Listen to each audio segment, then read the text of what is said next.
बच्चों भूगोल विषय कक्षा 12 अध्याय नंबर 6 जिसका नाम है बच्चों जल संसाधन। जल संसाधन के अंतर्गत हमने पढ़ा बच्चों कि पार्ट 1 के अंतर्गत कि भारत के अंतर्गत जल संसाधन कौन कौन से हैं, भूमिगत जल और धरातलीय जल के अंतर्गत क्या क्या कार्य किए गए हैं और इसमें क्या क्या संभावनाएं हो सकती है। बच्चों पार्ट 2 के अंतर्गत हम देखेंगे जल संरक्षण एवं प्रबंधन क्या होता है और इसके अंतर्गत कौन कौन से कार्य किए जा सकते हैं। ठीक है बच्चों, स्टार्ट करते हैं। स्टार्ट करने से पहले पेन पेंसिल कॉपी किताब एटलस और खाली मैप हमारे पास होने चाहिए बच्चों, जैसे कि भूगोल में होते हैं। बच्चों जल के गुणों का ह्रास किस प्रकार से होता है। हमने देखा बच्चों कि भूमिगत जल का भी ह्रास हो रहा है और धरातलीय जो जल है उसका भी ह्रास हो रहा है, अर्थात उसके गुणों में भी कमी हो रही है। इस प्रकार के जो कमी होना, इस प्रकार के गुणों में ह्रास होना, यह बहुत चिंताजनक विषय है बच्चों। अब ह्रास किस प्रकार से होता है? अवांछित बाह्य पदार्थों से। बच्चों अवांछित बाह्य पदार्थों का जल में मिलना जल प्रदूषण कहलाता है। जब अवांछित ये बाह्य पदार्थ जल में मिल जाते हैं तो जल प्रदूषित हो जाता है। अब ये कौन कौन से होते हैं बच्चों? सूक्ष्म जीव, रासायनिक पदार्थ एवं औद्योगिक अपशिष्टों के मिश्रण, ये प्रमुख कारण है जल प्रदूषण होने के। ठीक है बच्चों, अब ये तो हो गया बच्चों धरातलीय प्रदूषण का कारण। इसी के साथ में देखते हैं कि जब ये प्रदूषक तत्व भूमि के नीचे भी रिस करके भूमि के नीचे भी पहुंच जाते हैं तो ये भूमिगत जल को भी प्रदूषित कर देते हैं बच्चों। तो इस प्रकार से ना केवल धरातलीय जल प्रदूषित होता है बच्चों, बल्कि भूमिगत जल भी प्रदूषित होने लग गया है। यह बहुत चिंताजनक बात है और इसे हम किस प्रकार से दूर कर सकते हैं, तो उसके लिए हम देखते हैं बच्चों कि जल संरक्षण एवं प्रबंधन इसका कार्य हमें करना होगा।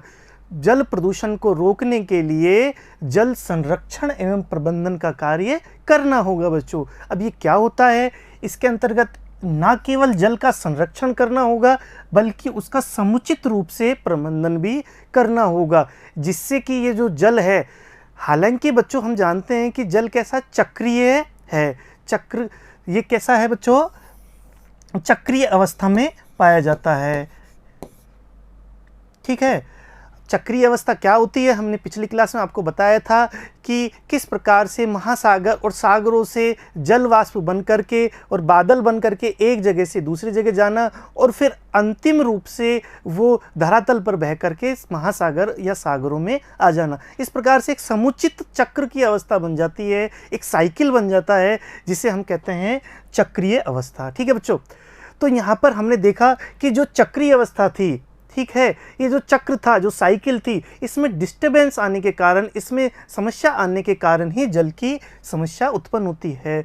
तो हमने इसे क्या करना है? जो जल हमें प्राप्त होना है बच्चों, इसका संरक्षण करना है, इसे मिसयूज नहीं करना है और इसका प्रबंधन किस प्रकार से करें कि जिससे कि मानव के उपयोग में ये ज़्यादा आ सके और प्रदूषण से बचाव हो सके। ठीक है बच्चों, तो स्वच्छ जल की घटती उपलब्धता, हम सब जानते हैं कि स्वच्छ जल की लगातार उपलब्धता घटती है। प्रति व्यक्ति जो जल की उपलब्धता है वो लगातार रूप से भारत में घट रही है और इसकी बढ़ती मांग या डिमांड बढ़ रही है कि ना केवल हमारे यहाँ जनसंख्या में वृद्धि हो रही है बल्कि आर्थिक विकास के कारण भी यहाँ पर उद्योग और दूसरे प्रकार के कार्य होने के कारण भी यहाँ पर जल की मांग लगातार रूप से बढ़ रही है बच्चों। और यहाँ पर उपलब्धता कैसी है? घट रही है पहले से। तो इस वजह से जो ये गैप आ गया बच्चों डिमांड एंड सप्लाई में, यही क्या है? समस्या का कारण है। ठीक है, अब इसका कार्य कैसे होगा? जल संरक्षण व प्रबंधन के लिए प्रभावी कदम उठाने की हमें आवश्यकता होगी, जिससे कि जो जल प्रदूषण और जल की कमी है इसको दूर कर सके बच्चों। अब ऐसे कौन कौन से कार्य हैं इसके अंतर्गत जो हमें करने होंगे? पहला है बच्चों जल बचत तकनीक और विविधियों का विकास करना, ऐसी तकनीक और विधियों का विकास करना जिससे कि जल बचत हो सके, चाहे वो कृषि के क्षेत्र में हो, चाहे वो उद्योग के क्षेत्र में हो, चाहे वो दूसरे प्रकार के जो कार्य हैं उनके क्षेत्र में हो, जिससे कि जल बचत हो सके। ऐसी ऐसी तकनीक, जैसे कि मैं एग्जाम्पल के तौर पे बताऊं बच्चों कि जल फव्वारा जो सिंचाई के अंतर्गत हमने देखे कि जो फव्वारा सिंचाई है, उस फव्वारा सिंचाई के द्वारा हम जल बचत कर सकते हैं, कम पानी में ही हम अधिक उपज प्राप्त कर सकते हैं। इसी प्रकार से उद्योगों के अंतर्गत हम देख सकते हैं कि किस प्रकार से जल की बचत हो, वो तकनीक भी हमें उपयोग में लाई जानी चाहिए और उनका विकास भी लगातार करना चाहिए। ठीक है बच्चों, इसके बाद देखते हैं प्रदूषण से बचाव के उपाय। ऐसे कार्य करने चाहिए कि जो कि जल प्रदूषण को रोक सके, चाहे वो धरातलीय जल प्रदूषण हो, चाहे वो भूगर्भ जल प्रदूषण हो। ठीक है बच्चों, तो विभिन्न प्रकार के ऐसे कार्य करना चाहिए जिससे कि प्रदूषण से बचाव हो सके। इसके बाद है बच्चों जल संभर विकास, वाटरशेड मैनेजमेंट। इस प्रकार का कार्य हम आगे देखेंगे, यह है बहुत विस्तृत इसकी अध्ययन करेंगे। ठीक है बच्चों, इसके बाद देखेंगे वर्षा जल संग्रहण।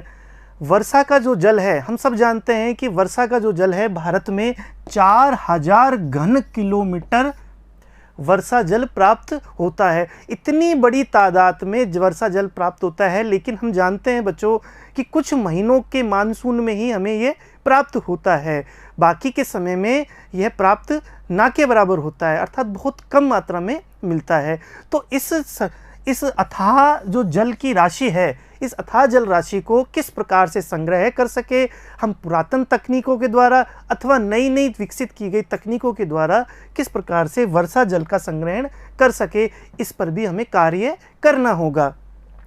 जल के पुनः चक्रण एवं उसके उपयोग। पुनः उपयोग, जो जल उपयोग में किया गया है उसे पीने योग्य ना करके किसी दूसरे प्रकार के उपयोग में कार्य किया जा सकता है।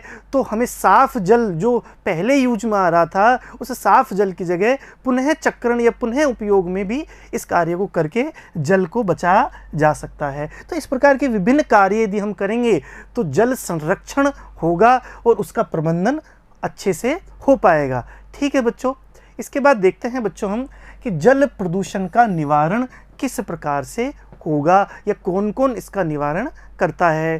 ठीक है बच्चों, तो नदियों में प्रदूषकों का संकेंद्रण लगातार बढ़ रहा है, क्योंकि हम सब जानते हैं कि हमारे यहाँ भूमिगत जल के अलावा यदि धरातलीय जल की मैं बात करूं बच्चों, तो धरातलीय जल में 4 स्रोतों के अंतर्गत सर्वप्रमुख जो स्रोत है वो नदी ही है। हमने पिछली क्लास में भी पढ़ा था। तो यदि ये नदियां प्रदूषित हो जाएगी तो हमें बहुत ज़्यादा समस्या का सामना करना पड़ेगा। लेकिन हमें देखने को मिल रहा है कि नदियों में प्रदूषक लगातार रूप से बढ़ रहे हैं, चाहे वो मानवीय कारण हो, चाहे वो दूसरे प्रकार के कारण हो। ठीक है बच्चों, लेकिन ये प्रदूषण लगातार बढ़ रहे हैं। अब इनको कौन नापता है, कौन इनकी मॉनिटरिंग करता है? केंद्रीय प्रदूषण नियंत्रण बोर्ड CPCB तथा राज्य प्रदूषण नियंत्रण बोर्ड SPC। ये दोनों जो बोर्ड है अलग अलग राज्यों में अलग अलग क्या है, राज्य प्रदूषण नियंत्रण बोर्ड है, और केंद्रीय स्तर पर समूचे भारत पर केंद्रीय प्रदूषण नियंत्रण बोर्ड CPCB है। ये दोनों बोर्ड मिलकर के भारत के अंतर्गत 507 स्टेशनों पर मॉनिटरिंग करते हैं, अर्थात 507 जगह इन्होंने ऐसी बना रखी है कि उन क्षेत्रों की, तो वहाँ पर क्या करते हैं, जल के प्रदूषण को देखते हैं कि वहाँ किस प्रकार का जल प्रदूषण हुआ, जल प्रदूषण कितना हो रहा है और कितना कम हो रहा है, कितना ज़्यादा हो रहा है, उसमें कमी या वृद्धि को यह लगातार रूप से मॉनिटरिंग करते हैं। अब कहाँ कहाँ कितना कितना जल प्रदूषण नदियों में देखा गया है बच्चों, आइए देखते हैं।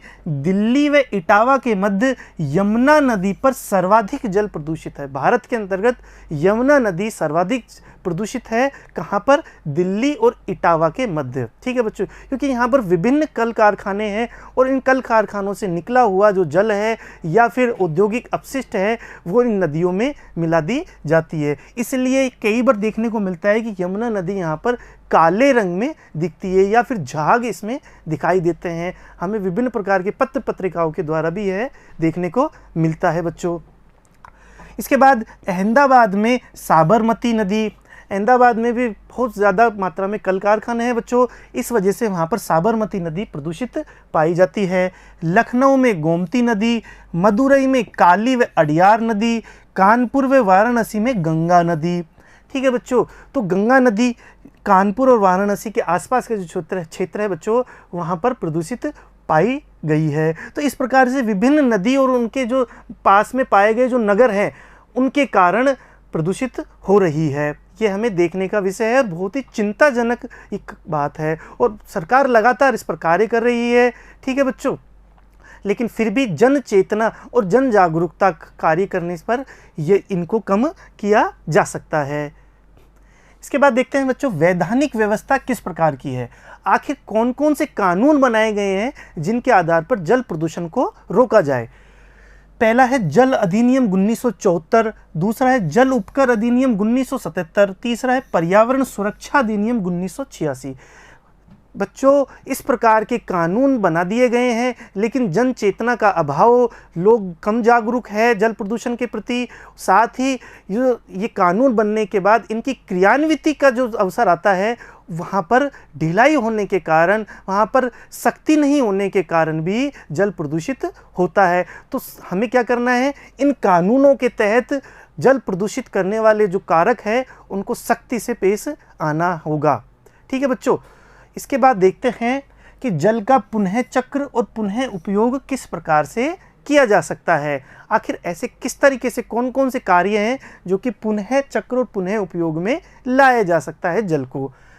कम गुणवत्ता वाले जल जैसे शोधित अपशिष्ट जल उद्योगों में शीतलन व अग्निशमन के लिए काम में आ सकते हैं। शोधित जो अपशिष्ट जल है बच्चों, जो अपशिष्ट जल है उसको हम कल कारखानों में शीतलन के लिए या अग्निशमन के लिए भी उपयोग में लाया जा सकता है। यदि साफ जल यहाँ पर काम में लिया जाएगा तो उसकी कमी और ज़्यादा हो जाएगी। इस वजह से यह जो अपशिष्ट जल है जो काम में आ चुका है, उस अपशिष्ट जल को इन उद्योगों में कार्य कर सकते हैं।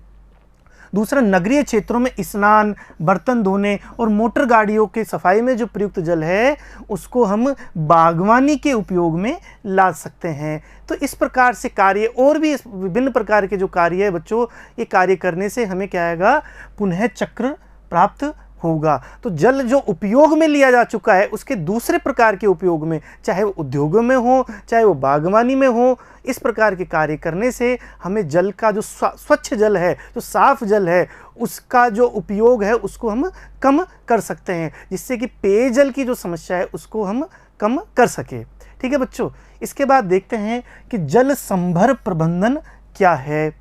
सब जल संभर प्रबंधन के अंतर्गत देखते हैं बच्चों, धरातलीय और भौम जल संसाधनों का कुशल प्रबंधन जल संभर प्रबंधन कहलाता है। एक इसकी छोटी सी डेफिनेशन होगी। वास्तविक रूप से देखें, विस्तृत रूप से देखें तो जल संभर प्रबंधन के अंतर्गत सभी प्राकृतिक जैसे भूमि, जल, पौधे या वनस्पति, प्राणी और जल संभर सहित मानवीय संसाधनों के संरक्षण, पुनरुत्पादन और विवेकपूर्ण उपयोग को सम्मिलित किया जा सकता है। तो यह जल संभर प्रबंधन, वाटरशेड मैनेजमेंट केवल जल से संबंधित ही नहीं है बच्चों, ये उस पूरे क्षेत्र के पारिस्थितिकी से संबंधित है। अर्थात वहाँ पर किस प्रकार की भूमि का उपयोग हम कर रहे हैं, जल का उपयोग वनस्पति और प्राणियों के लिए, ठीक है बच्चों, उनका उपयोग, और मानवीय संसाधनों में किस प्रकार से सुधार लाया जाए, इस पर भी कार्य जल संभर प्रबंधन के अंतर्गत करते हैं। ठीक है बच्चों, तो ये छोटा अर्थ ना होकर के एक विस्तृत इसका अर्थ माना गया है। ठीक है, जल संभर प्रबंधन का प्रमुख उद्देश्य प्राकृतिक संसाधन तथा समाज के मध्य संतुलन स्थापित करना है। बच्चों, प्राकृतिक संसाधन, यहाँ पर देखने वाली बात है कि प्राकृतिक संसाधनों पर कार्य कौन करता है। प्राकृतिक संसाधनों पर कार्य मनुष्य करता है, और मनुष्य कैसा है, सामाजिक प्राणी है। तो समाज के अंतर्गत उसको जिस तरीके से सीखने को मिलेगा बच्चों, उस तरीके से वो कार्य करेगा।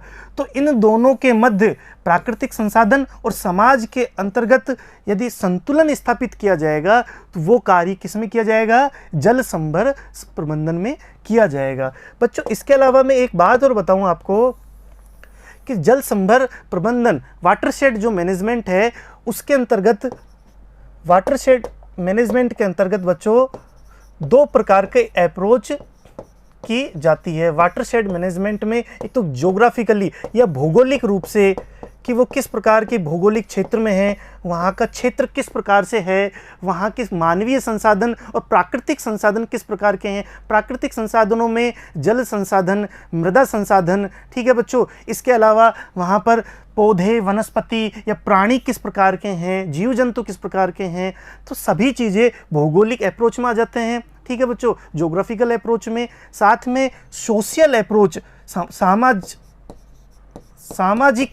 व्यवस्था, ये सोशल जो अप्रोच है उसके अंतर्गत संस्कृति और समाज के अंतर्गत विभिन्न जो संस्थापित जो प्रचलित जो कार्य है, ठीक है बच्चों, उनको यहाँ पर देखा जाता है। तो दोनों प्रकार की अप्रोच जो होती है बच्चों, वो किस प्रकार का कार्य करती है, एग्रो क्लाइमेटिक, अर्थात कृषि जलवायविक। कृषि जलवायविक इस प्रकार के कृषि जलवायु क्षेत्र बन जाते हैं इस प्रकार से कि उन कृषि जलवायु क्षेत्र में क्या होगा, रोजगार की प्राप्ति होगी। अर्थात जिस प्रकार का कृषि जलवायु क्षेत्र होगा वो उसी प्रकार की रोजगार की उत्पत्ति करेगा। अभी कृषि जलवायुविक या एग्रो क्लाइमेटिक क्षेत्र किस प्रकार से बनेंगे, किस पर आधारित होंगे बच्चों, भौगोलिक क्षेत्र और वहाँ की सामाजिक क्षेत्र, यानी कि भौगोलिक ज्योग्राफिकल अप्रोच और वहाँ का सोशल अप्रोच के आधार पर एग्रो क्लाइमेटिक क्षेत्र बनेंगे और उन एग्रो क्लाइमेटिक क्षेत्र के आधार पर रोजगार की प्राप्ति होगी। तो इस प्रकार से ये एक छोटा अप्रोच ना होकर के बहुत बड़ी मात्रा में अप्रोच है। इससे समूची मानवीय पारिस्थितिकी तंत्र को विकसित किया जा सकता है, ठीक है बच्चों। तो ये जल संभर प्रबंधन एक बहुत बड़ी कॉन्सेप्ट है, बहुत बड़ा कॉन्सेप्ट है। इसके अंतर्गत हम मानवीय पारिस्थितिकी तंत्र को विकसित कर सकते हैं, ठीक है। इसके बाद देखते हैं कि भारत के कुछ क्षेत्रों में राज्य तथा केंद्रीय सरकार द्वारा अनेक जल संभर विकास प्रबंधन कार्यक्रम संचालित किए जा रहे हैं, ठीक है बच्चों। जैसे कि सरकारी और गैर सरकारी संगठनों द्वारा हरियाली केंद्र सरकार के द्वारा, नीरू मीरू आंध्र प्रदेश में, अरवारी पानी संसद अलवर राजस्थान में, ये कुछ जल संभर प्रोग्राम है, प्रबंधन के कार्य हैं जो कि चल रहे हैं भारत के अंदर, ठीक है बच्चों। इसके बाद देखते हैं बच्चों हम वर्षा जल संग्रहण। वर्षा जो जल है बच्चों उसका संग्रहण करना बहुत ज़्यादा आवश्यक है। हमने देखा कि भारत के अंतर्गत भूमि जल और धरातलीय जल, इन दोनों ही जल की प्राप्ति का स्रोत, मूल स्रोत, बेसिकली जो मूल स्रोत है बच्चों वो वर्षा ही है। अर्थात वर्षा का जल यदि हमने ज़्यादा उचित मात्रा में या अच्छे तरीके से संग्रहण किया, उसका अच्छे तरीके से उपयोग किया तो समस्या कम हो सकती है। जो जल संसाधनों की जो समस्या है बच्चों वो समस्या कम हो सकती है यदि हमने वर्षा जल का संग्रहण किया। अब वर्षा जल का संग्रहण किस प्रकार से कर सकते हैं बच्चों, ये छोटे से रूप में घर से लेकर के बड़े तादाद में नगर, महानगर, गाँव, इन सभी क्षेत्रों में किए जा सकते हैं। आइए देखते हैं कि वर्षा संग्रहण को विभिन्न उपयोगों हेतु रोकने, एकत्र करने की विधि जल संग्रहण कहलाती है, ठीक है। जल जो बह जाता है, हमने देखा बच्चों कि 4000 घन किलोमीटर भारत में वर्षा से प्राप्त जल होता है। अब इतनी अथाह मात्रा में यदि जो जल प्राप्त होता है, यदि हमने इसे कुछ मात्रा में यदि रोक लिया या संग्रह कर लिया तो वो काफ़ी उपयोगी सिद्ध होगा बच्चों, ठीक है। तो किस प्रकार से हम इसका संग्रहण कर सकते हैं, कम मूल्य और पारिस्थितिकी अनुकूल विधि जिसमें वर्षा जल को नलकूप व गड्ढों और कुओं में एकत्र किया जाता है। इसके क्या है, कम मूल्य है, पैसे ना के बराबर लगते हैं या फिर कुछ मात्रा में लगते भी हैं तो इंफ्रास्ट्रक्चर के रूप में लगते हैं। तो पारिस्थितिकी अनुकूल है, कोई बहुत बड़ी समस्या नहीं पाई जाती और इसको नलकूपों में, गड्ढों में, कुओं में एकत्र किया जा सकता है। इसके अलावा पानी की उपलब्धता को बढ़ावा देता है, ठीक है। हमें पश्चिमी राजस्थान में हमने ये देखने को मिलता है बच्चों कि जो वर्षा जल है उसको उस समय इकट्ठा कर लिया जाता है, उसको एकत्र कर लिया जाता है और वर्ष भर उसी का उपयोग करते हैं, चाहे पीने के पानी हो या दूसरे प्रकार के उपयोग में लिए जा सकते हैं बच्चों। भूमिगत जल स्तर को भी नीचा होने से रोकता है वर्षा जल एकत्रण। फ्लोराइड और नाइट्रेट्स जैसे संदूषकों को कम करके अवमिश्रण भूमिगत जल की गुणवत्ता बढ़ाता है। भूमिगत जल जो प्रदूषित हो रहा है उसको भी कम करता है बच्चों। मृदा अपरदन और बाढ़ को रोकने का कार्य करता है। यदि पानी बहुत ज़्यादा तादाद में आएगा और बह जाएगा बच्चों तो क्या होगा, मृदा अपरदन होगा, बाढ़ जैसी स्थिति भी देखने को मिलती है। तो यदि हमने जल संग्रहण किया, वर्षा जल का संग्रहण किया, तो ये समस्याओं को भी कम किया जा सकता है। तटीय क्षेत्र में लवणीय जल के प्रवेश को रोकता है। बच्चों तटीय जो क्षेत्र होता है, तटीय क्षेत्रों में, इन तटीय क्षेत्रों में सागरीय जल अर्थात लवणीय जो जल है वो आ जाता है, ठीक है, और आकर के खास तौर से भूमिगत जल के अंतर्गत मिल जाता है और बहुत बड़ी समस्या का कारण बनता है। यदि हमने वर्षा जल संग्रहण किया तो यह नहीं आ पाएगा। तो ये जो समस्या है तटीय क्षेत्रों में, इसको भी दूर किया जा सकता है, ठीक है बच्चों। तो वर्षा जल संग्रहण हमने इस प्रकार की तकनीकों के द्वारा कर सकते हैं, ठीक है बच्चों। हम ये भी देखते हैं कि अनेक राज्यों ने और अनेक महानगरों में और नगरों में यह भी वैधानिक कार्य किया गया है कि जिन घरों के अंदर यदि वर्षा जल संग्रहण की इकाइयाँ या उनके उपकरण नहीं किए गए या इस प्रकार के सिस्टम डेवलप नहीं किया गया कि वर्षा जल संग्रहण हो, तो उन पर मकान नहीं बनाए जाते हैं। तो इस प्रकार के दूसरे प्रकार के कार्य भी किए जा रहे हैं। तो हमने यहाँ वर्षा जल संग्रहण देखा, हमने देखा कि जल प्रबंधन किस प्रकार का होता है और उससे क्या क्या लाभ किए जा सकते हैं। तो इस पूरे चैप्टर में बच्चों हमने जल संसाधन पर कार्य किया और उनको देखा कि किस प्रकार के जल संसाधन प्रदूषित हो रहे हैं, उनको किस प्रकार से रोका जा सकता है, उनका मैनेजमेंट किस प्रकार से किया जा सकता है आदि। ठीक है बच्चों, धन्यवाद।